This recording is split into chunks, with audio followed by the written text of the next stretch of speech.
सिलसिला।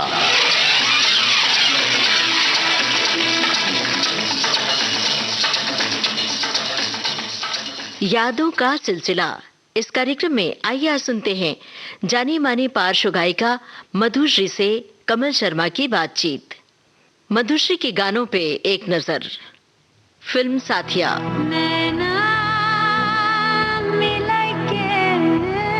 फिल्म युवा,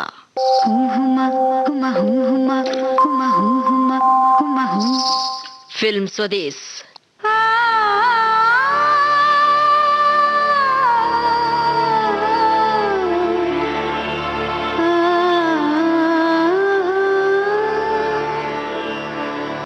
श्रोताओं नमस्कार।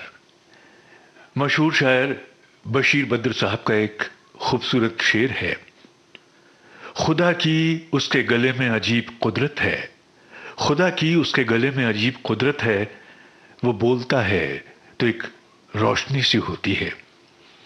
अपने नाम के अनुरूप संगीत रसिकों के कानों में शहद जैसी अपनी मिठास घोलने वाली फिल्म जगत की प्रसिद्ध पार्श्व गायिका मधुश्री जी आज हमारे साथ हैं।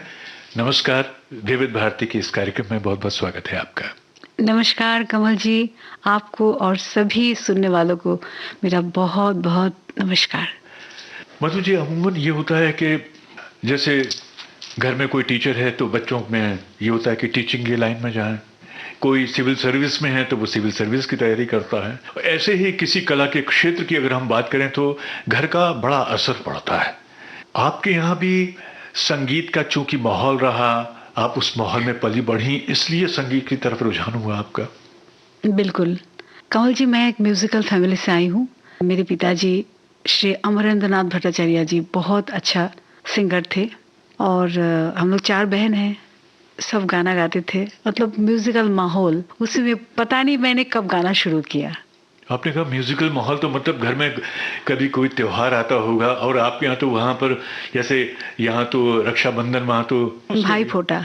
हाँ, तो ऐसे मौके आते होंगे तो घर में तो खुद ही सबके सब जो है गा रहे हैं, मिल करके अंताक्षरी कर रहे हैं, या घर में कोई आयोजन है किसी दूसरे किस्म का तो सबके सब घर के ही लोग हैं उसमें और बहुत आनंद आता होगा आप लोग को। बहुत बहुत डैडी प्रैक्टिस करते थे, रियाज करते थे जी। हम सभी बहनों को प्रैक्टिस कराते थे।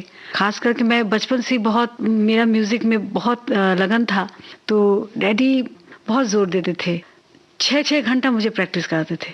सवेरे 4 बजे जगाते थे और मैं प्रैक्टिस करती थी 2 घंटा, फिर दोपहर में, फिर शाम को 6-6 घंटा रोज प्रैक्टिस करती थी। मैं कहते थे ये तुम्हें ठीक करना है, वो ठीक करना है। तो एक पैशन था, क्योंकि डैडी प्रोफेशनल म्यूजिशियन नहीं थे, शौक था और चाहते थे कोई एक लड़की प्रोफेशनल बने, तो पूरी जोर लगा दिया था उन्होंने मुझे सिंगर बनाने के लिए। तो आपकी उम्र में तो लड़कियों को बड़ी वो गुड़ियों के खेल बड़े अच्छे लगते हैं और इस तरह की चीजें, और संगीत का जो रियाज था वही आपका खिलौना बन गया एकदम है। क्योंकि 6-6 घंटे रियाज कोई कम बात तो है नहीं बहुत।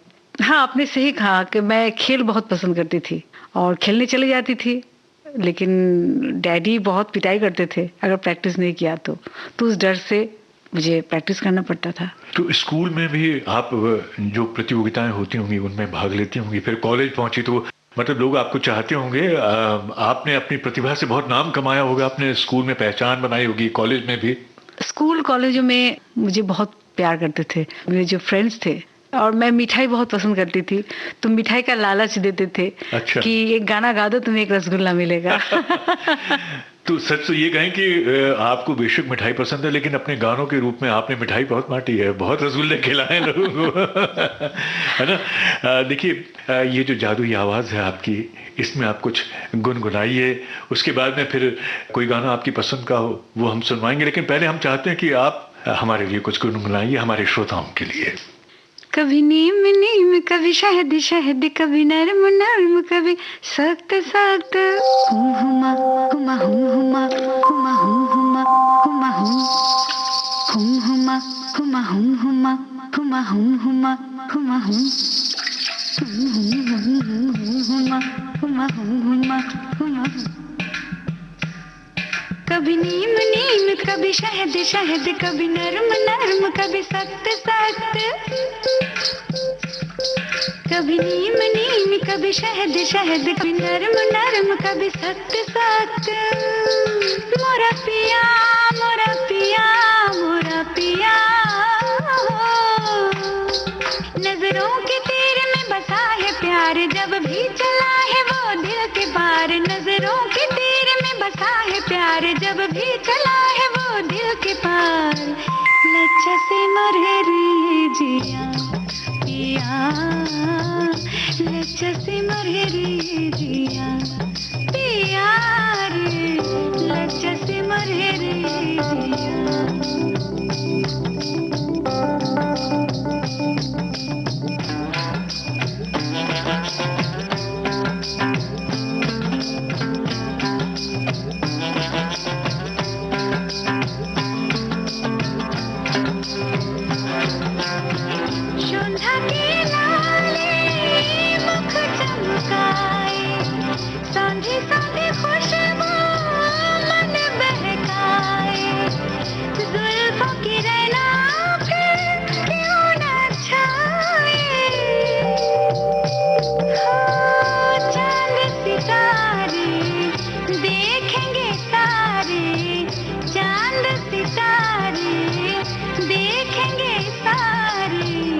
लज्जा से मरे रे जिया पिया, लज्जा से मरे रे जिया।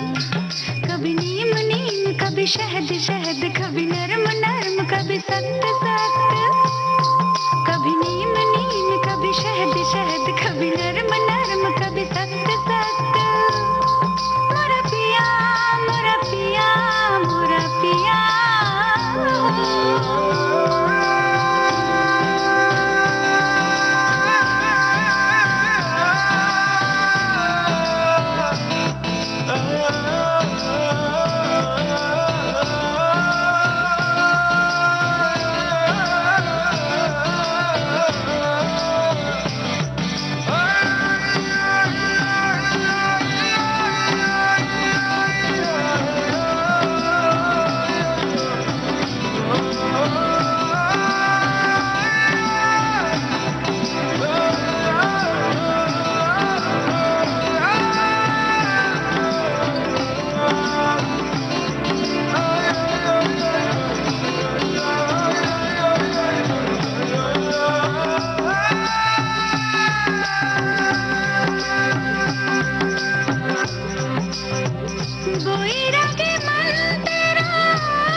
मेरे सीने में है कैद वो अब जी।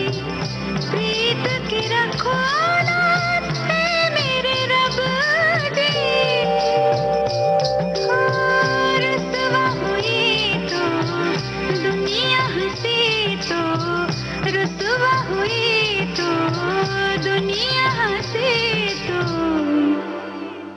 लज्जा से मरे रे जिया पिया, लज्जा से मरे रे जिया। कभी नीम नीम कभी शहद शहद, कभी नरम नरम कभी सख्त सख्त। मोरा पिया मोरा पिया मोरा पिया, नजरों के तीर में बसा है प्यार, जब भी चला है वो दिल के पार। नजरों के तीर में बसा है प्यार, जब भी चला है वो दिल के पार। लज्जा से मरे रे जिया पिया, लज्जा से मरे रे जिया पिया रे, लज्जा से मरे रे जिया। मधु जी, जिंदगी भी अपने आप में कुछ ऐसी है कि कभी नीम नीम कभी शहद शहद, कभी नरम नरम कभी सख्त सख्त। और जब कलाकार एक रास्ते पर चल रहा होता है, कुछ अचीव करने के रास्ते पर, तो संघर्ष भी कुछ ऐसे ही होता है। और जब हमको उसका इनाम मिलता है तो सब कुछ मीठा होता है, और जब बहुत लंबी प्रतीक्षा करनी पड़ती है तो कड़वाहट भी होती है। संगीत की ये जो यात्रा है आपकी, पहले आपने बताया कि पिता से सीखा, उसके बाद में संगीत की और बारीकियां जानने के लिए संगीत के क्षेत्र में ही आप गई, या वो शौकिया रहा और किसी दूसरे फील्ड में आपको इंटरेस्ट था, या इसको पूरी तरह से अपनाने के लिए आपने संगीत की किसी संस्थान में बाकायदा दाखिला लिया, उसका प्रशिक्षण लिया? देखिए, मेरे पिताजी हमेशा मुझे सिखाते थे घर पे। फिर उन्होंने अपने गुरु सुनील दास जी के पास लेके गए। 2 साल मैंने सीखा उनसे। फिर सुनील दास जी ने रिकमेंड किया, हरिया शुक्ला जी मशहूर क्लासिकल सिंगर, उनके पास मैंने कुछ साल सीखा। फिर मैं डॉक्टर पंडित अमीर रंजन बैनर्जी किराना घराना के, उनके पास गई। तब मैं 10 साल की थी आई थिंक। अच्छा। तो करीब 9 साल मैंने क्लासिकल सीखा उनसे। और पिताजी इनके पास भी लेके गए थे, पंडित एटीकानंद, उनके पास मैंने ठुमरी सीखा। तो पिताजी चाहते थे मैं क्लासिकल सिंगर बनूं और उस तरह से उन्होंने मुझे ट्रेन किया। जबकि हमेशा मैं चाहती थी कि मैं प्लेबैक सिंगर बनूं, क्योंकि मुझे फिल्मी गाना बहुत अच्छा लगता था। जब पिताजी घर पे नहीं रहते थे तो मैं चोरी छुप के रेडियो सुनती थी, विविध भारती सुनती थी, लता जी का गाना, रफ़ी साहब के गाना। लेकिन डैडी हमेशा कहते नहीं, क्लासिकल तुम्हें सीखना है। और क्लासिकल प्रोग्राम भी किया मैंने, और मैंने मास्टर डिग्री किया म्यूजिक में। और फिर मैं साउथ अमेरिका गई, Suriname, Indian council for culture relation से मुझे नौकरी मिला था, टीचर कम परफॉर्मर। बस वहां तक पहुंच गई थी मैं। क्या बात। तो आपने बताया कि आप लता जी को सुनती थी, रफ़ी साहब को सुनती थी, विविध भारती पर जो गाने प्रसारित होते थे, तो कहीं ना कहीं सीखने को तो हमको बहुत सारी जगह हैं जहाँ से हमको सीखने को मिलता है, और वो बारीकियाँ आपने जहाँ से मिल सकती थी वो आपने अपने गायन में उनको पिरो दिया। फिर आपने बताया कि आपने संगीत में उच्च शिक्षा भी हासिल की, और आप चाहती थी कि आप संगीत सिखाएं, या कोई मन में और दबी कोई इच्छा थी कि गायन के क्षेत्र में कुछ आगे बढ़ना है? कभी शिक्षण के बारे में सोचा था कि आपने संगीत मुझे सिखाने के लिए ही चुनना पड़ेगा या जाना पड़ेगा ऐसे? बिल्कुल नहीं, मैं तो हमेशा प्लेबैक सिंगर बनना चाहती थी। मैं आपको बताऊं, आज मैं विविध भारती के प्रोग्राम में हूँ। जब छोटी थी तब रेडियो में जो गाना होता था तो मैं सुन के लिखती थी, लिख के मैं वो गाना सीखती थी और गाना गाती थी। और हिंदी मुझे नहीं आती थी, लेकिन जो भी है टूटी मोटी हिंदी में लिख के लता जी का, आशा जी का गाना सुनती थी। लेकिन मेरी माँ हमेशा मुझे कहती थी, बहुत डांटती थी कि तुम नकल मत करो। मैं जब लता जी के गाना गाती थी बिल्कुल उनकी आवाज कॉपी करने की कोशिश करती थी। अच्छा। बचपन में होता है ना, बच्चे तो नकल कर लेते हैं, और मेरे अंदर ये बहुत टैलेंट थी, आज भी है, लेकिन नहीं करती हूँ मैं। तो मम्मी कहती थी कि अगर तुम किसी की आवाज को नकल करोगे तो कभी अपना नाम नहीं होगा, अपनी आवाज में गाना होगा। तो इसीलिए उन्होंने मुझे मेल सिंगर का गाना सुनाते थे। रफी साहब को सुनो, हेमंत कुमार को सुनो, किशोर दा को सुनो, उन्हीं के गाना अपनी आवाज में गाओ।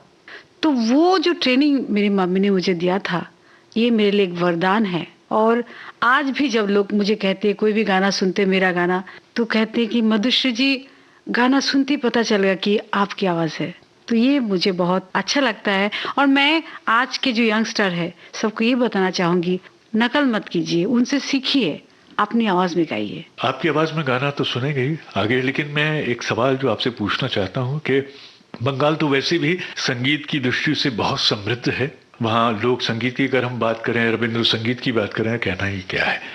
संगीत का जो संस्थान है कौन सा रहा जहाँ से आपने संगीत सीखा था? डॉक्टर अमीर रंजन बैनर्जी से मैंने म्यूजिक सीखा। आपने जो एमए किया ना संगीत में? हाँ, मैंने संगीत में एमए किया, रविंद्र भारती यूनिवर्सिटी से मैंने मास्टर डिग्री किया। अच्छा। उस समय जैसे आपने बताया कि माँ जो है आपको मेल सिंगर्स जो हैं उनके गाने ज्यादा सुनवाती थी जी। तो रफी साहब हो गए, किशोर दा, फिर बंगाल में तो एक से बढ़कर एक गायक हुए हैं। रविंद्र संगीत की तरफ आपका रुझान नहीं था ज्यादा? रविंद्र संगीत मुझे अच्छा लगता था। कोलकाता से मैं हूँ और कोलकाता में तो रविंद्र संगीत तो हर लोग गाते हैं, वहाँ की तो रग में है जी। मुझे अच्छा लगता था, लेकिन उसका एक ही स्टाइल था और मैं हमेशा थोड़ा चंचल प्रकृति की थी। मुझे चढ़ा उतरा जो है ना,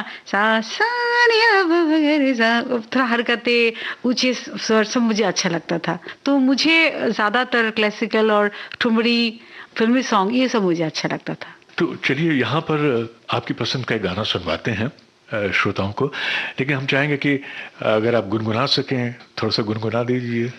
कान्हा सो जा जरा, कान्हा सो जा जरा, मुरे बंसी बजैया, नंद लाला कन्हैया, मुहे मुहे ऐसे नहीं छेड़ो सावरे, सुनो सुनो मोसे नहीं खेलो दावरे, जाके यशोदा से कह दूंगी रे, कान्हा सो जा जरा, कान्हा सो जा जरा।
रे चल दी पिया मोरे ओ जुलमी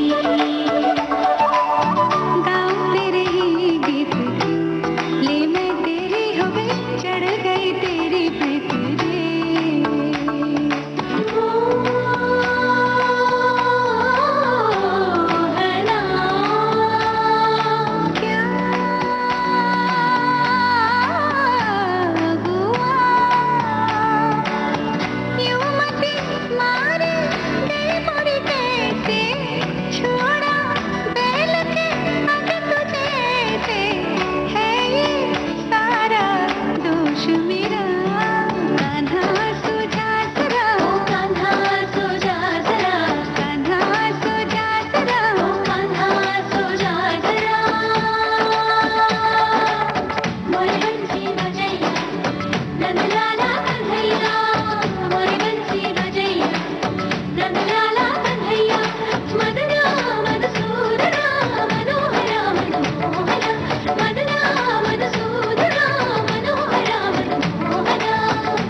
बहुत खूबसूरत। मधु जी, आपने बताया कि शिक्षिका हो गई आप संगीत की सूरीनाम में। जी। तो भारत से बाहर चली गई और फिल्म इंडस्ट्री से तो कटी गई थी एक तरह से आप। वहां से फिर फिल्म जगत की तरफ कैसे वापसी हुई आपकी? भारत कैसे आना हुआ आपका?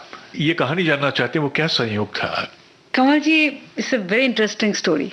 कभी कभी मैं सोचती हूँ एक फिल्म जैसा लगता है। क्लासिकल सिंगर तो मैं थी, चली गई as a music teacher classical सिखाने सूरीनाम में। वहाँ पर बहुत सारे स्टूडेंट आते थे और डिफरेंट डिफरेंट एज के बच्चे आते थे। तो सूरीनाम जो है एक ऐसे देश है जहाँ पर फिल्म के जरिए इंडिया को जानते हैं। तो हर चीज़ फिल्म में जुड़ी हुई थी। लोग आके कहते थे, मधुश्री जी मुझे लता जी का गाना सीखना है, रफ़ी साहब का गाना सीखना है। और मैं उस तरह से तो ठीक से सुना नहीं, मैं तो क्लासिकल सिंगर थी। मेरे एम्बेसडर को मैंने कहा क्या किया जाए? तूने कहा कोई बात नहीं, तुम्हारा काम यहाँ पर आए टू पॉपुलराइज आवर कल्चर, तो एक काम करो क्लासिकल के साथ साथ थोड़ा सा उनको फिल्मी गाना भी थोड़ा सा सिखाओ ताकि उनको इंटरेस्ट हो। तो मैं गाना सुनने लगी, लता जी का गाना, आशा जी का, रफ़ी साहब के गाना सुन के उनको सिखाया कि देखो ये गाना जो है इस राग में है, रसिक बलमा, ये राग भूप कल्याण में है। तो अगर आपको ये गाना सीखना है तो आपको क्लासिकल सीखना है। तो इस तरह से मैं इंटरेस्ट उन लोगों को क्रिएट करने को कोशिश करती थी।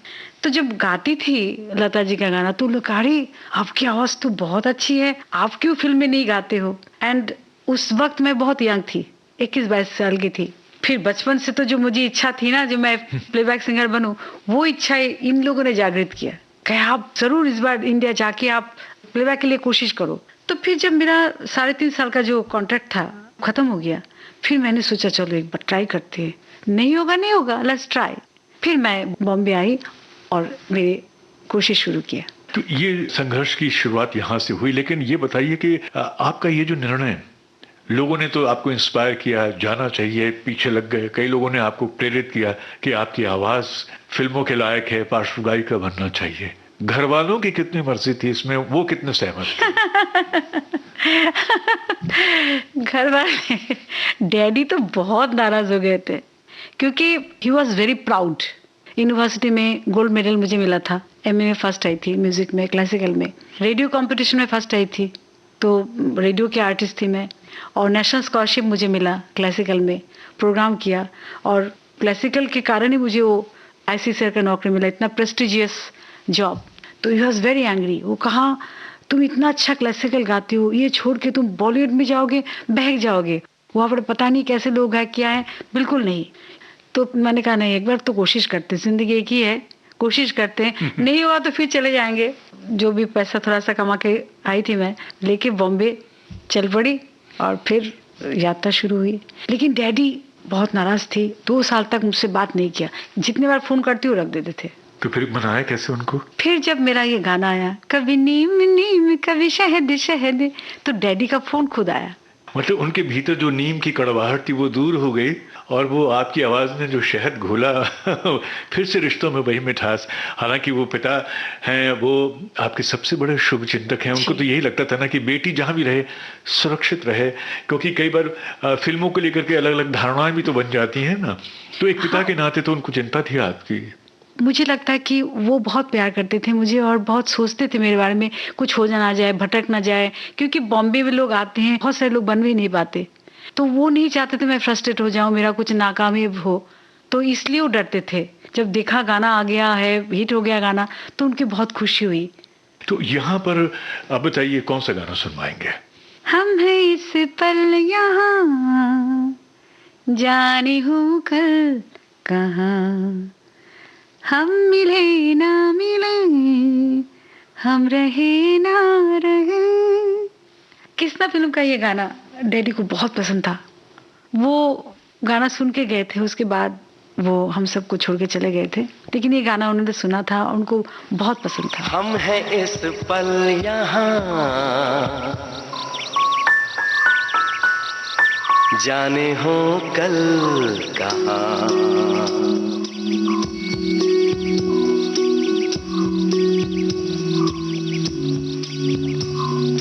हम मिले ना मिले, हम रहे ना रहे, रहेगी सदा यहाँ प्यार की ये दास्तां, सुनेंगे सदा जिसे ये ज़मीं आसमां।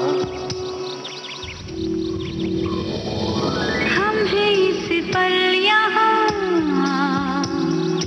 जाने हूँ कल कहाँ, हम मिले ना मिले,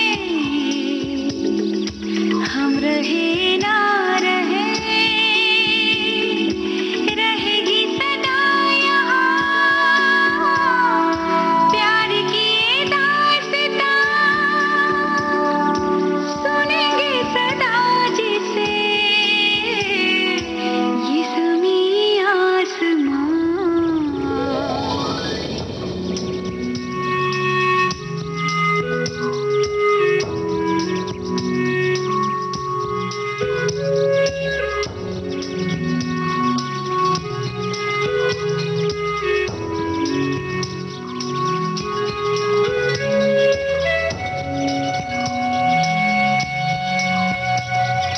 रंग ढल जाते हैं, दिन बदल जाते हैं, रातें सो जाती हैं, राहें खो जाती हैं, प्यार खोता नहीं,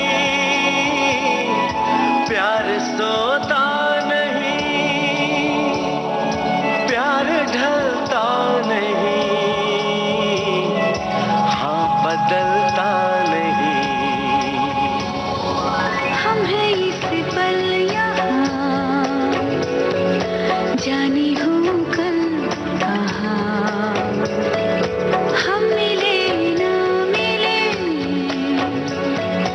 हम रहे ना रहे, रहेगी सदा यहाँ प्यार की ये दास्तां, सुनेंगे सदा जिसे ये ज़मीं आसमां।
इस पल हमारे श्रोता हमारे साथ हैं और ये प्रोग्राम है यादों का सिलसिला।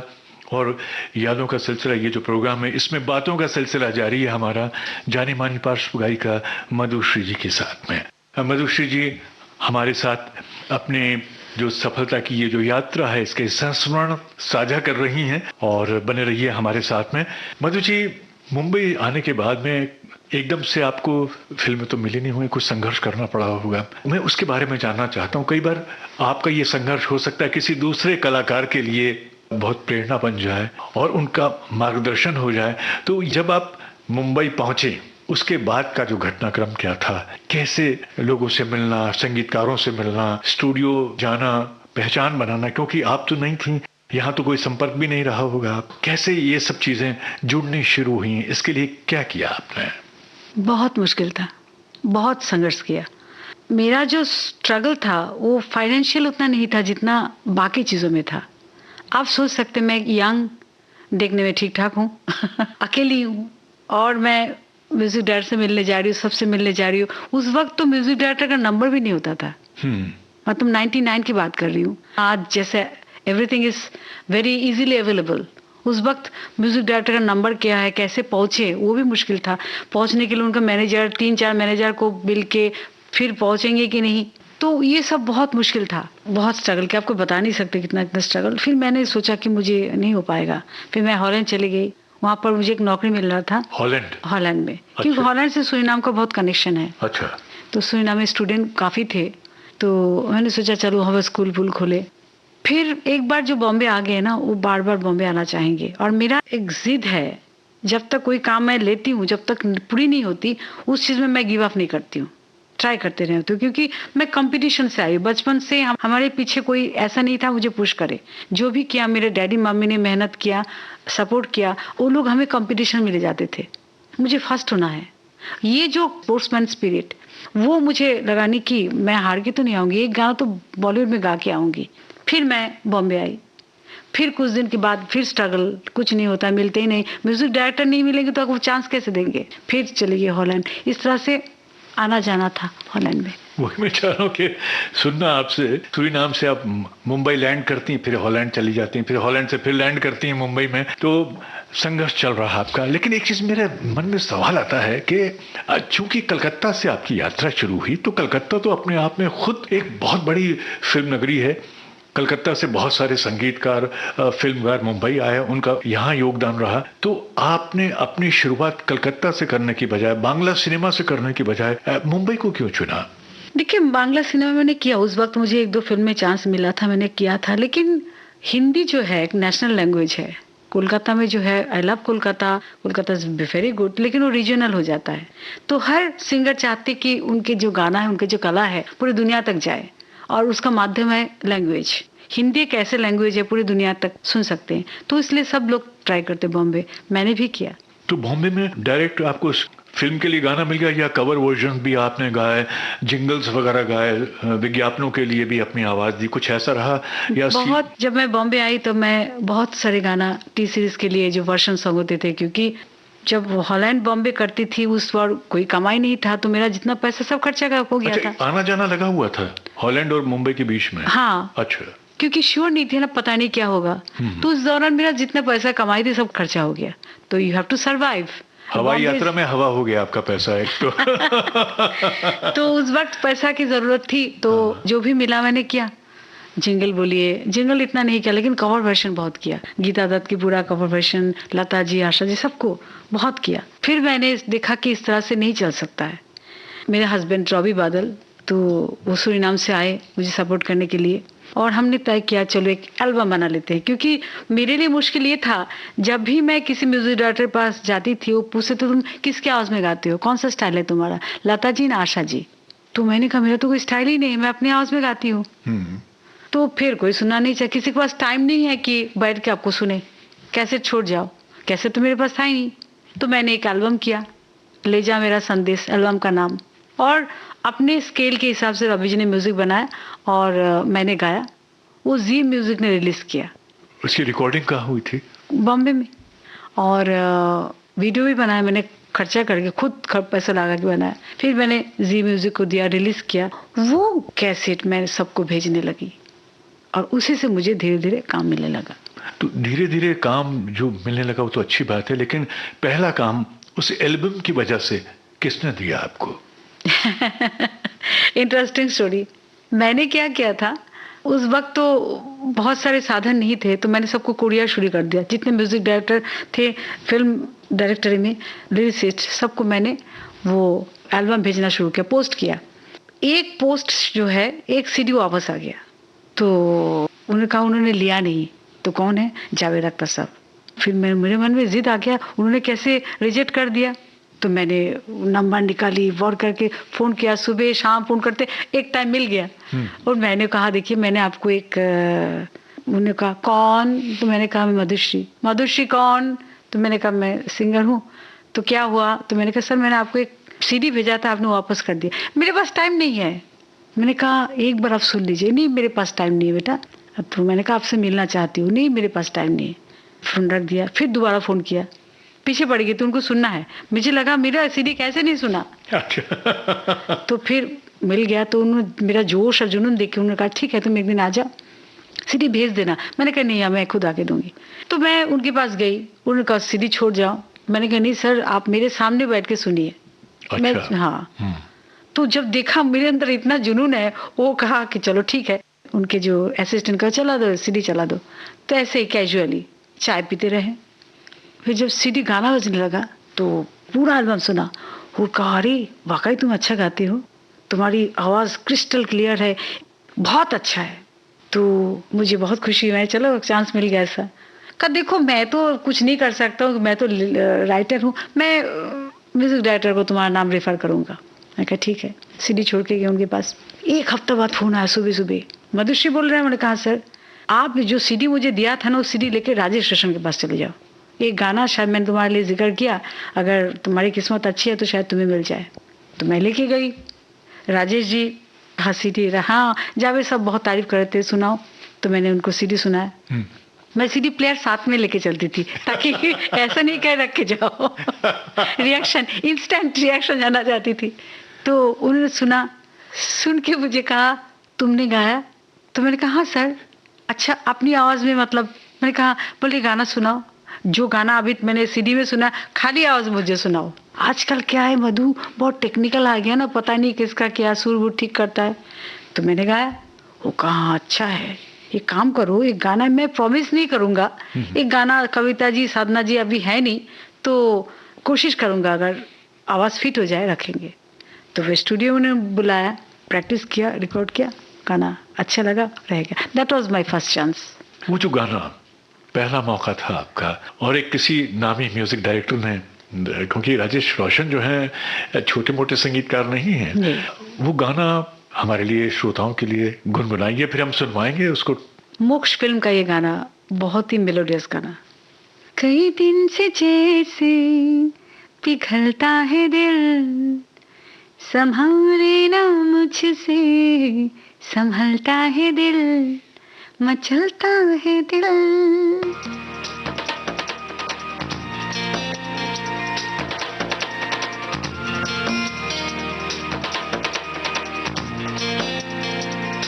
कई दिन से जैसे पिघलता है दिल, संभाले ना मुझसे, संभलता है दिल, मचलता है दिल।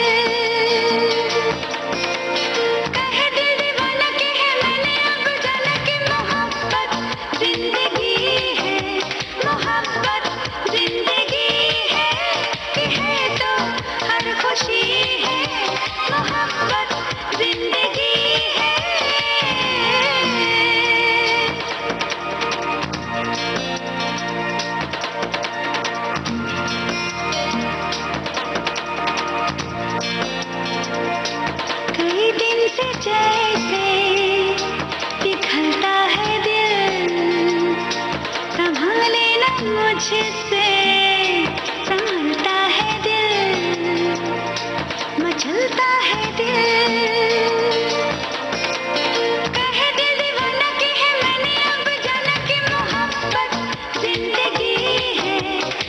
मोहब्बत जिंदगी है तो हर खुशी है, मोहब्बत जिंदगी है।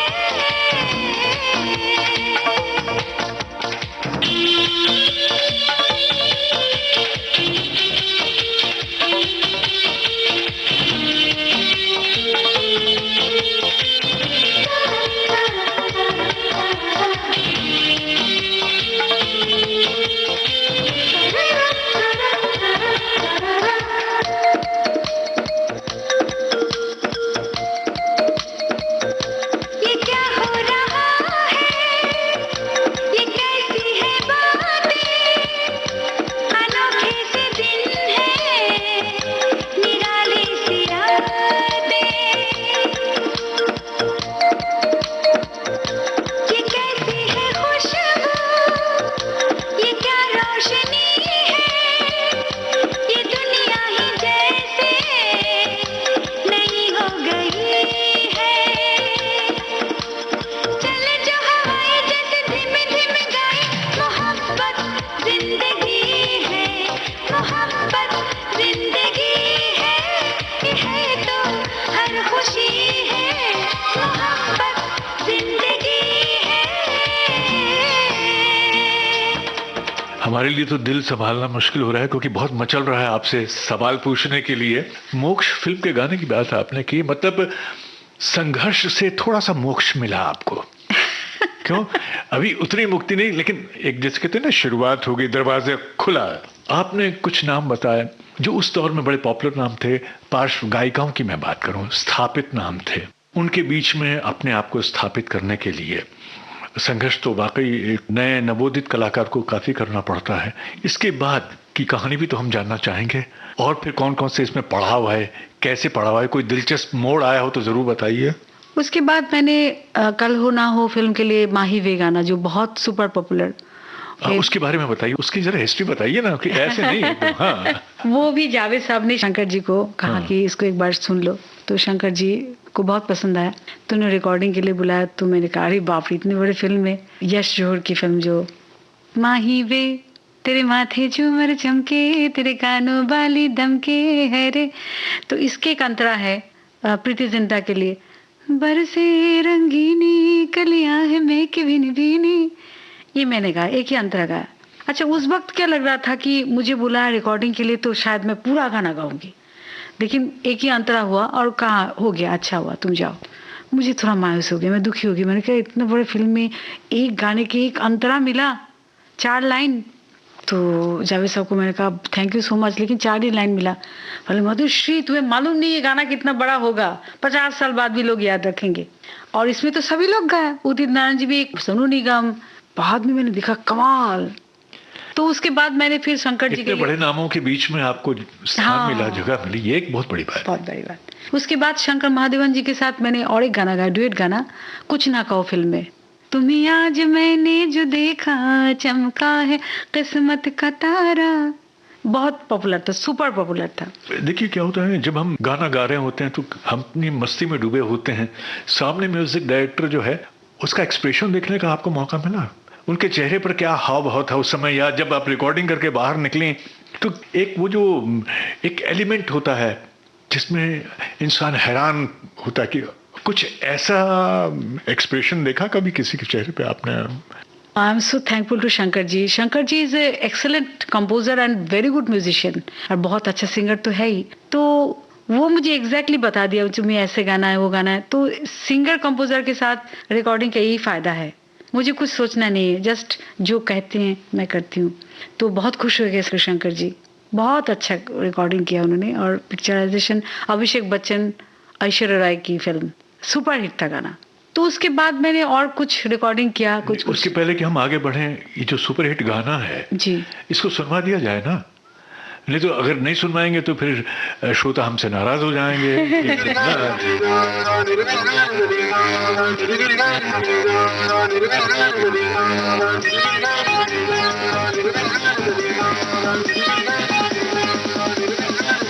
तुम्हें आज मैंने जो देखा,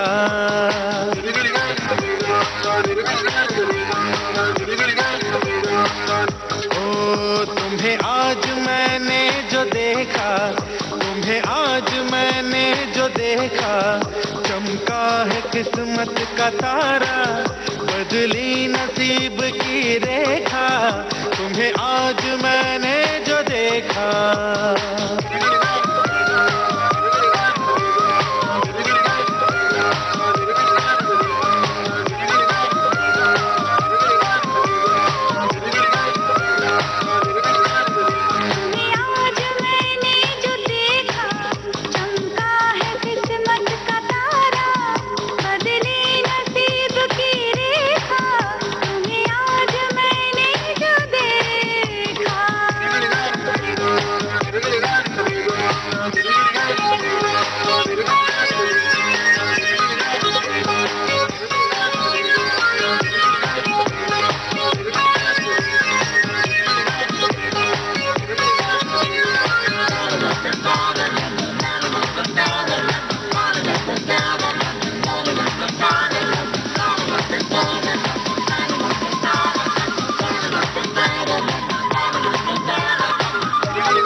चैना तुम यार मेरे, तुम प्यार मेरे, दिलदार मेरे दिन रहना। तुम आरज़ू में, तुम जुस्तजू में, तुम रास्ते में, मंजिल में, तुम रूह में हो, तुम सांस में हो, तुम धड़कनों में, तुम दिल में। तुम्हें पहचानो, तुम्ही को जानो, तुम्ही को मानो, तुम्ही को, तुम्हें पहचानो, तुम्ही को जानो, तुम्ही को मानो, तुम्ही को।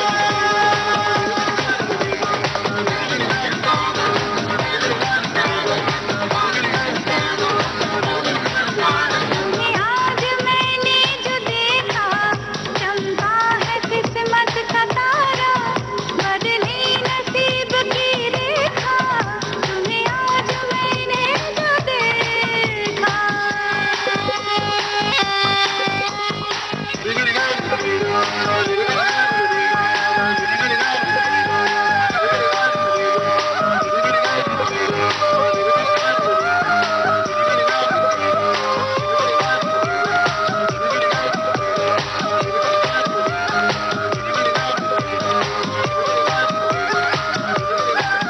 तुम शौक मेरे, अरमान मेरे, तुम दोस्त मेरे, तुम दिलबर, तुम जिंदगी हो, तुम बंदगी हो, कब्जा तुम्हारा मेरे दिल पर।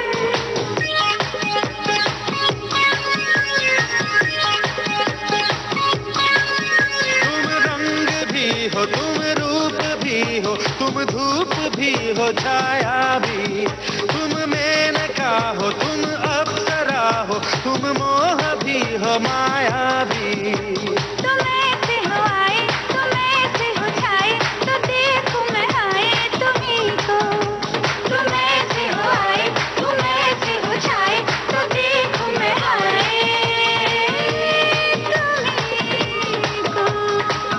तुम्हें आज मैंने जो देखा, तुम्हें आज मैंने जो देखा, चमका है किस्मत का तारा, बदली नसीब की रेखा, तुम्हें आज मैंने जो देखा। तुम्हें आज मैंने जो देखा।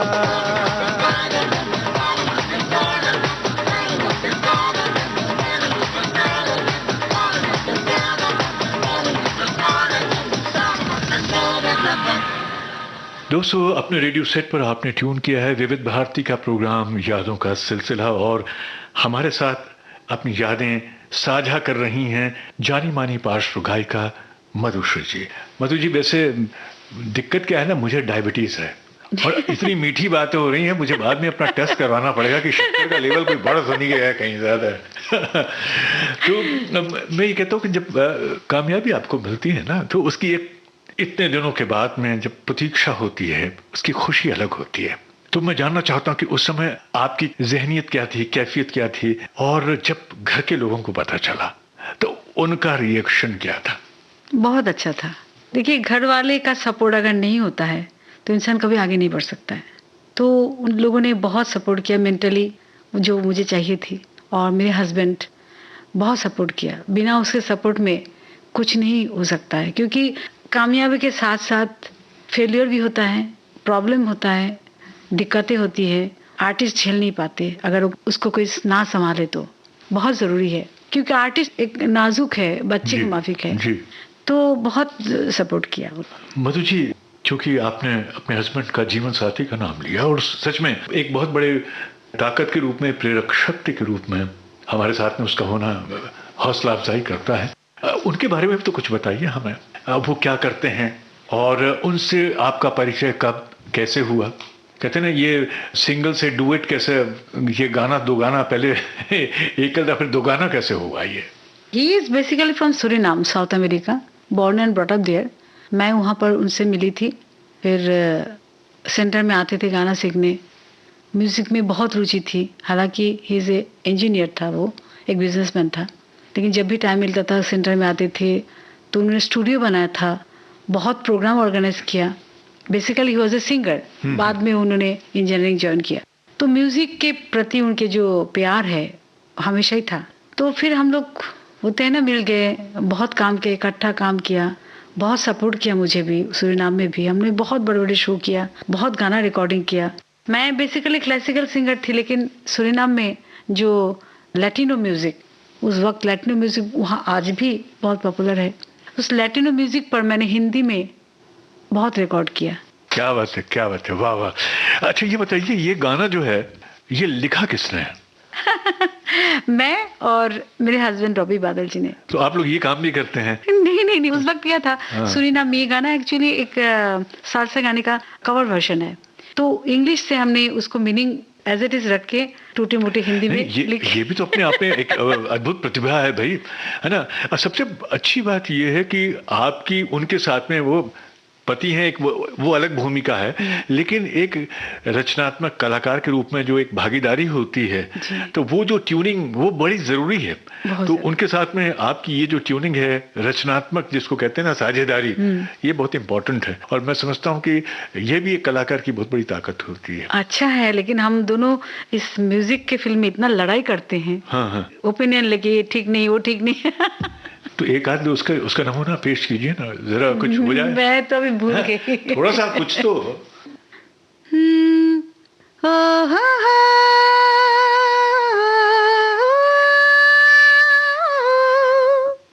ऐसा मुझे लगे कि सारी खुशियाँ मुझको मिल गई, बाहों में मैं तेरे, अब जिंदगी मेरी ऐसी बीते, पाके मैं अब तुझे, खोना नहीं मैं चाहती हूँ, आके मैं अब तुझे सीने से लगा ले, हो रख दे इस पल को, बांध ले बंधन इस घड़ी से, रुक जा मेरी जान, ना जा कभी ना जाना, रुक दे इस पल को, बांध ले बंधन इस घड़ी से, रुक जा मेरी जान, ना जा कभी ना जाना।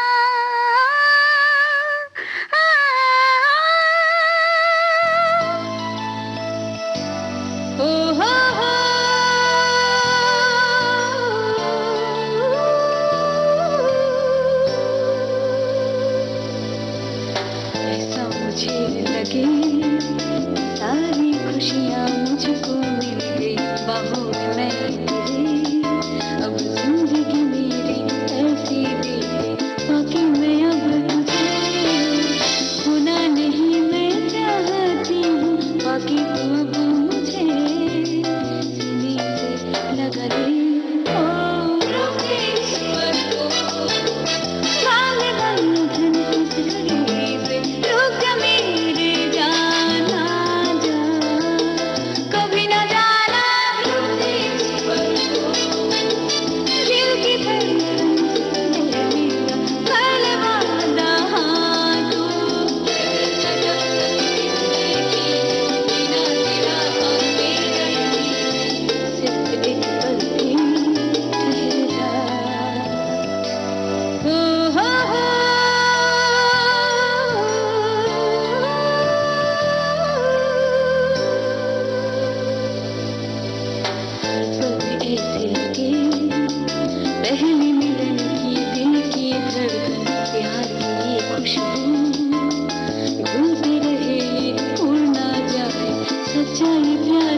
क्या बात है, वाह वाह वाह वाह, आनंद आ गया। तो सूरीनाम में आपका नाम और हस्बैंड पॉपुलर रहे होंगे, वहां भी आप लोग? बहुत हैं? वहाँ की लता मंगेशकर कहा जाती थी मैं। अच्छा। तो बड़ा सुन के बड़ा अच्छा लगता होगा सुन आपको? के कमाल के। हैं? तो कैसे जब प्रोग्राम खत्म होता होगा तो कैसे कैसे मिलते थे लोग वहां के? तो लोग मुझे ऑटोग्राफ लेने के लिए आते थे। और ये चीज जब मैं इंडिया में आई, आई एम जीरो, मुझे कोई नहीं जानते। वहां पर आप सोचिए मेरी स्थिति, लोग मुझे कहते अरे शी वाज सो फेमस। यहाँ पर म्यूजिक डायरेक्टर मुझे पूछते थे आप गाती हो, क्या गाती हो, एक लाइन गा के सुनाओ। मैं तो अपने को स्विच ऑन स्विच ऑफ कर लेती थी, लेकिन मन में एक झटका लगता था। एक फेम के बाद फिर जीरो से स्टार्ट करना, इट इज वेरी डिफिकल्ट। यादों का सिलसिला। इस कार्यक्रम में अभी आप सुन रहे थे जानी मानी पार्श्व गायिका मधुश्री से कमल शर्मा की ये बातचीत। ये बातचीत अभी खत्म नहीं हुई है। इस बातचीत का दूसरा और अंतिम भाग आपको सुनवाएंगे अगले हफ्ते। चलने से पहले आपको बता दें, इस कार्यक्रम में रिकॉर्डिंग इंजीनियर थे गणेश शिंदे, संयोजन दिलीप कुलकर्णी। इस कार्यक्रम के प्रस्तुतकर्ता जुबैर खान।